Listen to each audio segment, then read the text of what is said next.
বান্দা যখন বলে রব্বিগফিরলি ওয়ারহামনি ওয়াফিনি ওয়াহদিনি ওয়ারযুকনি, হে রব আপনার কাছে প্রার্থনা চাই, আপনার ক্ষমা চাই, আপনার ভালোবাসা চাই, আপনার কাছে আমার রিজিক চাই। জোরে জোরে বলেন না সুবহানাল্লাহ। একজন বান্দা যখন রবের তাসবিহ পড়ার পর আবার রবের কাছে প্রার্থনা করে বসে, আবার যখন রবের কাছে সিজদায় গিয়ে যায়, আবার যখন দ্বিতীয় সিজদায় গিয়ে বলে সুবহানা রাব্বিয়াল আলা, আল্লাহ রাব্বুল আলামিন ফেরেশতাদেরকে বলেন, ও আমার ফেরেশতারা, আমার বান্দা আমাকে দেখে নাই, না দেখে আমার তাসবিহ তাহলিল পাঠ করছে, আমার কাছে প্রার্থনা করছে। ও ফেরেশতারা, তোমরা আমার বান্দার সমস্ত গুনার বোঝাগুলো তোমরা ক্ষমা করে দাও।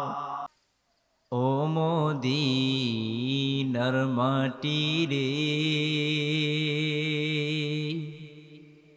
তোর কপাল কতই না সুন্দর।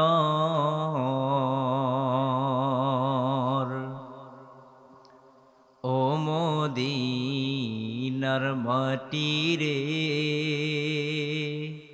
তোর কপাল কতই না সুন্দর।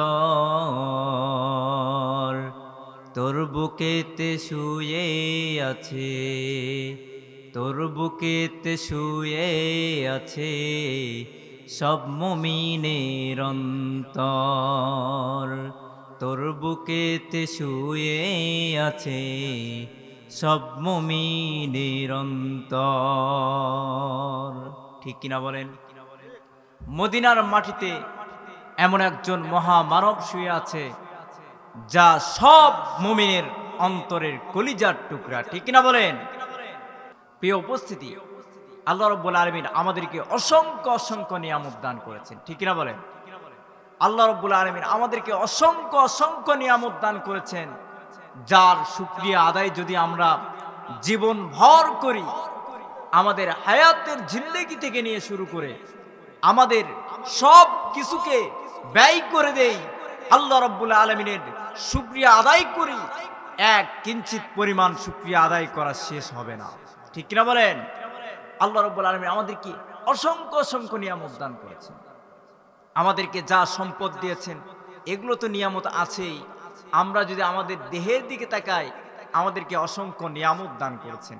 আমাদের কিডনি, কলিজা, ফেসকা, জিহ্বা, চোখ, কান, কত কিছুই না রব্বুল আলামিন দান করেছেন। বলেন না সুবহানাল্লাহি ওয়া বিহামদিহি, আলহামদুলিল্লাহ, আলহামদুলিল্লাহ। আল্লাহ রাব্বুল আলামিন আমাদেরকে যে দুইখানা চোখ দিয়েছেন, হয়তো কোনো অন্ধ মানুষকে দেয়নি। ঠিক কিনা বলেন? এই দুনিয়াতে অনেক মানুষ আছে যারা দুইখানা চোখ দিয়ে আল্লাহ রাব্বুল আলামিনের অসংখ্য নিয়ামতকে দেখতে পায় না। ঠিক কিনা বলেন? কিন্তু আল্লাহ রাব্বুল আলামিন আমাদেরকে দুইখানা চোখ দিয়েছেন। এ সম্পর্কে রব্বুল আলামিন জানিয়ে দিলেন, রব্বুল আলামিন যে আমাদেরকে চক্ষু দান করেছেন, এ সম্পর্কেই বান্দাদেরকে রব্বুল আলামিন প্রশ্ন করেছেন, আলাম নাজআল লাহু আইনাইন, হে বান্দা আমি কি তোমাকে দুইখানা চক্ষু দান করি নাই? সুবহানাল্লাহি ওয়া বিহামদি। সামনে যারা বসে আছেন জোরে জোরে বলেন তো, আল্লাহ রাব্বুল আলামিন আমাদেরকে চক্ষু দেন কি দেন নাই? দিছেন না দেন নাই? দুইখানা চক্ষু যে রব দিয়েছেন, সেই রবের শুকরিয়া আদায় করছি বলে আলহামদুলিল্লাহ। আল্লাহ রাব্বুল আলামিন আবারও প্রশ্ন করে বলেন, ওয়া লিসানাও ওয়া শাফাতাইন, বান্দা আমি কি তোমাকে দুইখানা ঠোঁট দেই নাই, তোমাকে জিহ্বা দেই নাই? আল্লাহ রাব্বুল আলামিন কথা বলার জন্য দুইখানা ঠোঁট দিয়েছেন, জিহ্বা দিয়েছেন। ঠিক কিনা বলেন? যাদের আলা জিহ্বা বলি, জিহ্বার গোড়া একটু ছোট খাটো, তাদের কথা অস্পষ্ট আসে। ঠিক কিনা বলেন? কিন্তু আল্লাহ রাব্বুল আলামিন আমাদেরকে কি সুন্দর ভাষায় কথা বলার জন্য ঠোঁট দিয়েছেন, লিসান দিয়েছেন, জিহ্বা দিয়েছেন। শুধু কথাই বলবো না, এই ঠোঁট দ্বারাই, জিহ্বা দ্বারা রবের শুকরিয়া আদায় করতে হবে। কার শুকরিয়া আদায় করতে হবে বলেন? আল্লাহর শুকরিয়া আদায় করতে হবে, আল্লাহর তাসবিহ তাহলিল পাঠ করতে হবে।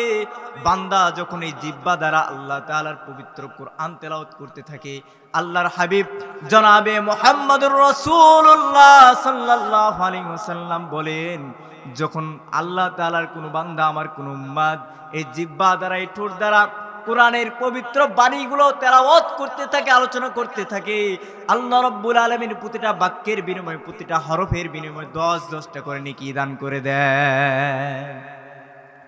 এই নিয়ামতের শুকরিয়া আদায় জীবনভর করলেও শেষ করা যাবে না।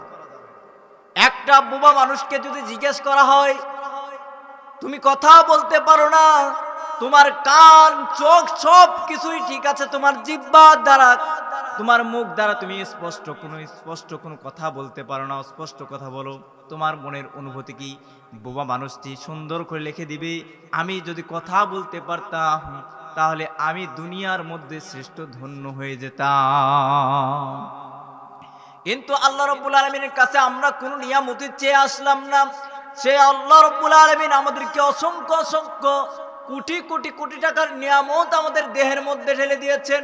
কেন দিয়েছেন? রব্বুল আলামিনের একটাই টার্গেট, যে রব্বুল আলামিন আমাদেরকে বান্দা হিসেবে স্বীকৃতি চান, যে আমি বান্দা যেন রবের কুদরতি পায় সিজদা দেই। ঠিক কিনা বলেন? এই বান্দা যখন এই জিহ্বা দ্বারা রবকে সিজদার মাধ্যমে রবের তাসবিহ পাঠ করে, সুবহানা রাব্বিয়াল আলা, সুবহানা রাব্বিয়াল আলা, এই তাসবিহ যখন বান্দা সিজদায় গিয়ে পাঠ করে, আল্লাহ রাব্বুল আলামিন ফেরেশতাদেরকে ডাক দিয়ে বলে, ও আমার ফেরেশতারা রে, দেখো এই বান্দা কি আমি রবকে দেখেছে? ফেরেশতারা বলে, না না, সে তো আপনাকে দেখে নাই। বলে, ও বান্দা কি আমার রাসূলকে দেখেছে? ফেরেশতারা বলে, না রব না, বান্দাগুলো আপনার রাসূল কেউ দেখে নাই।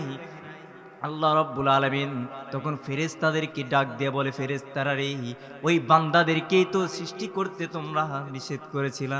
ঠিক কিনা বলেন? আল্লাহ রাব্বুল আলামিন যখন বনি আদমকে সৃষ্টি করবেন, আদি পিতা আদম আলাইহিস সালাতু ওয়াস সালামকে সৃষ্টি করবেন, তখন ফেরেশতাদের সঙ্গে পরামর্শ করলেন। ফেরেশতাদেরকে ডাক দিয়ে বলতেছে, ফেরেশতারা রে, আমি বনি আদমকে সৃষ্টি করতে চাই, পৃথিবীতে পাঠাইতে চাই, আমি পৃথিবীতে খলিফা নিযুক্ত করতে চাই। ফেরেশতারা কি বলল?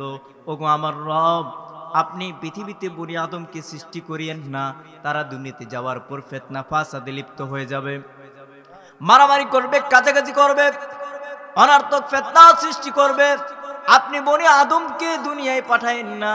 রব্বুল আলামিন বললেন, আমি যা জানি তোমরা তা জানো না।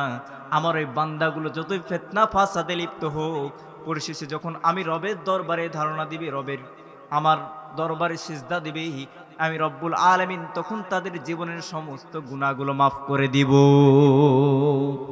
আর বান্দা যখন সিজদায় গিয়ে জিহ্বা দ্বারাই মুখ দ্বারা রবের তাসবিহ আদায় করে, এই কপালটা রবের কুদরতি পায়ে ঠেকিয়ে দেয়, রব্বুল আলামিন তখন ফেরেশতাদেরকে ডাক দিয়ে বলে, ও আমার ফেরেশতারা রে, বান্দা কি বলে? ফেরেশতারা বলে, আপনার বান্দা আপনার তাসবিহ পড়ছে, সুবহানা রাব্বিয়াল আলা, সুবহানা রাব্বিয়াল আলা। এই তাসবিহ পড়ার পর যখন বান্দা আবার দুই সিজদার মাঝখানে বসে যায়, বান্দা বলে, রব্বিক ফিরলি ওয়ারহামনি ওয়াফিনি ওয়াহদিনি ওয়ারযুকনি, বলে আল্লাহু আকবার। বান্দা যখন বলে, রব্বিক ফিরলি ওয়ারহামনি ওয়াফিনি ওয়াহদিনি ওয়ারযুকনি, হে রব, আপনার কাছে প্রার্থনা চাই, আপনার ক্ষমা চাই, আপনার ভালোবাসা চাই, আপনার কাছে আমার রিজিক চাই। জোরে জোরে বলেন না সুবহানাল্লাহ। একজন বান্দা যখন রবের তাসবিহ পড়ার পর আবার রবের কাছে প্রার্থনা করে বসে, আবার যখন রবের কাছে সিজদায় গিয়ে যায়, আবার যখন দ্বিতীয় সিজদায় গিয়ে বলে, সুবহানা রাব্বিয়াল আলা, আল্লাহ রাব্বুল আলামিন ফেরেশতাদেরকে বলেন, ও আমার ফেরেশতারা, আমার বান্দা আমাকে দেখে নাই, না দেখে আমার তাসবিহ তাহলিল পাঠ করছে, আমার কাছে প্রার্থনা করছে। ও ফেরেশতারা, তোমরা আমার বান্দার সমস্ত গুনার বোঝাগুলো তোমরা ক্ষমা করে দাও। সুবহানাল্লাহ। এবং আমার বান্দার যত প্রয়োজন আছে, যত হাজত আছে, তোমরা তা পুরা করে দাও। সুবহানাল্লাহ বিহামদি। এই রবের তাসবিহ আদায় করব, এই দুনিয়াতে যতদিন থাকবো রবের তাসবিহ আদায় করব, এবং দুনিয়াতে যতদিন থাকবো রবের দাসত্ব করব। কার দাসত্ব করব বলেন? আল্লাহর দাসত্ব করব। আল্লাহর দাসত্বের বিকল্প কোনো জাতি, কোনো ব্যক্তি, কোনো জাতি, কোনো গোষ্ঠীর দাসত্ব করা যাবে না। রাজি আছেন তো ইনশাআল্লাহ? কোন ব্যক্তির দাসত্ব করা যাবে? দাসত্ব করব কার? জোরে বলেন, দাসত্ব করব কার? হুকুম মানব কার? আল্লাহর জমিনে কার হুকুম বাস্তবায়ন করা হবে? আল্লাহর। আল্লাহর জমিনে আল্লাহর দিন বাস্তবায়ন করবেন, আল্লাহর দেওয়া এই জীবনে আল্লাহর রাস্তায় ব্যয় করবেন, আল্লাহর দেওয়া এই শরীরে আল্লাহর বিধানগুলোই বাস্তবায়ন করতে হবে, ঠিক না বলেন? যদি আমরা ঠিক মতো এই দুনিয়াতে আল্লাহর হুকুমগুলো বাস্তবায়ন করতে পারি, কিয়ামতের দিন সেই কঠিন আযাবের দিনেই বিচারের দিন রব্বুল আলামিন তাহলে আমাদেরকে সুন্দর সুন্দর ঘোষণা দিয়ে দিবেন। সুবহানাল্লাহি ওয়া বিহামদি। আল্লাহ রব্বুল আলামিন তাহলে কিয়ামতের দিন ঘোষণা দিবেন, সালামুন কাওলাম মির রাব্বির রহিম। আল্লাহু আকবার। আল্লাহ রব্বুল আলামিন যদি আমরা রবের দাসত্ব করতে পারি, এই দুনিয়াতে থাকা অবস্থায় রবের গোলামি করতে পারি, আল্লাহ রাব্বুল আলামিন মৃত্যুর পরে কাল কিয়ামতের দিন সেই বিচারের দিনে ঘোষণা দিয়ে দিবেন, সালামুন কাওলাম মির রাব্বির রহিম। আমার এই রহিম রবের পক্ষ থেকে আমার ওই সমস্ত বান্দাদেরকে সালাম সালাম দিয়ে দাও, শান্তি দিয়ে দাও। সুবহানাল্লাহ বলেন না কেন?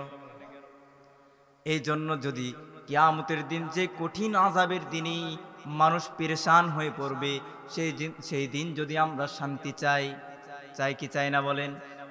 আমরা কিয়ামতের দিন শান্তি চাই কি চাই না?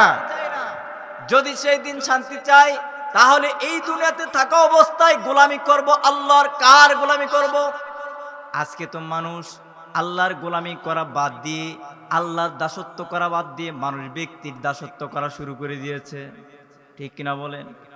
মানুষ আল্লাহর জমিনে আল্লাহর দ্বীন বাস্তবায়ন করা ছাড়া মানুষের রচিত, ব্যক্তি রচিত দিনগুলো কায়েম করার চেষ্টা করছে, ঠিক কিনা বলেন?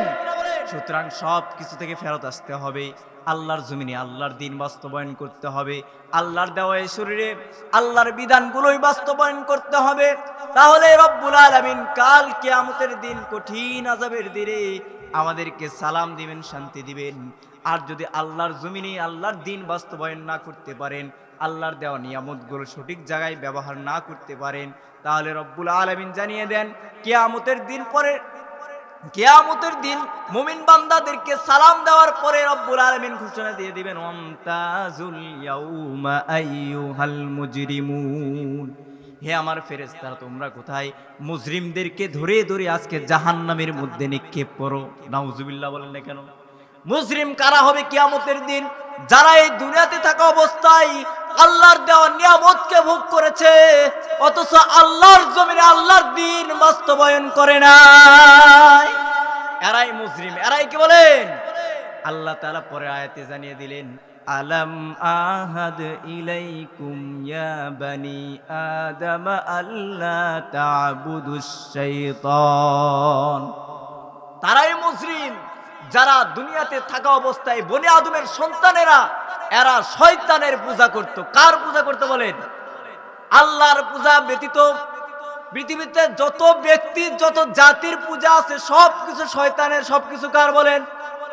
একমাত্র কোরআনের পূজা, আল্লাহর রাসূলের নীতি আদর্শ, কোরআনের হুকুম বাস্তবায়ন, আল্লাহর পূজাই হচ্ছে একমাত্র পথ। একমাত্র কি পথ?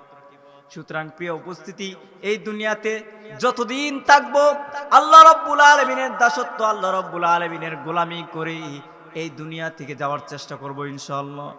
সুতরাং প্রিয় উপস্থিতি, আসুন আমরা একমাত্র আল্লাহর দাসত্ব করেই এবং আল্লাহ তাআলার হুকুমগুলোই আমাদের সমাজে, আমাদের ব্যক্তি জীবনে, পারিবারিক জীবনে, আমাদের রাষ্ট্রীয় জীবনে, সর্ব জায়গায় আল্লাহর হুকুমগুলোই বাস্তবায়ন করি।